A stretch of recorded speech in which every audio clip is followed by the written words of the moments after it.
It's okay to fail. Failure has a way of feeling final, especially for men who've been taught, often quietly and relentlessly, that their worth is measured by success, strength, and self-control.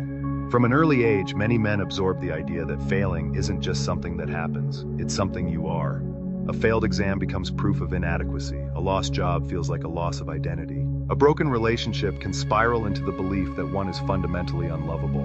In that context, failure doesn't feel like an event, it feels like an ending, but it isn't. And believing that it is can have serious consequences for men's mental health. Let's get into it. Failure is not the end because it is not a fixed state. It's a moment in time, not a permanent verdict. Yet men are often socialized to treat failure as catastrophic because they are discouraged from processing vulnerability. When emotions like disappointment, shame, grief, or fear are suppressed rather than expressed, they don't disappear, they turn inward. This inward turn is where failure begins to damage mental health. Instead of being understood as feedback or a detour, failure becomes internalized as personal deficiency. Over time, this can fuel anxiety, depression, chronic stress, and in many cases, a deep sense of isolation. One of the most damaging myths surrounding failure is that real men bounce back instantly and alone. This expectation creates a silent pressure to recover quickly without support, reflection, or rest. Men may feel they have no permission to talk about what went wrong or how much it hurt. As a result, failure becomes something to hide rather than something to learn from. This secrecy reinforces shame, and shame thrives in silence. When men feel unable to admit struggle, they are far less likely to seek help, whether that help comes from friends, family, or mental health professionals. Failure can also distort a man's sense of purpose. Many men tie their identity closely to roles such as provider, achiever, leader, or protector.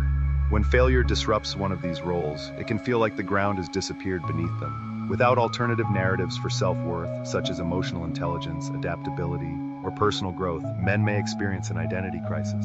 This is why professional setbacks, financial struggles, or unmet expectations can hit men particularly hard, sometimes triggering feelings of emptiness or hopelessness.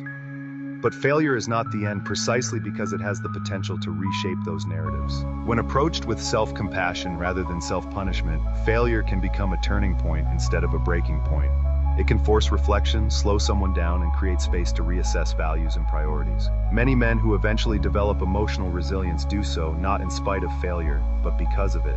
Failure can teach men that their worth is not conditional, that strength includes asking for help, and that growth often begins where certainty ends. Reframing failure is crucial for men's mental health. This doesn't mean minimizing pain or pretending setbacks don't matter. It means recognizing that pain is part of being human, not a sign of weakness.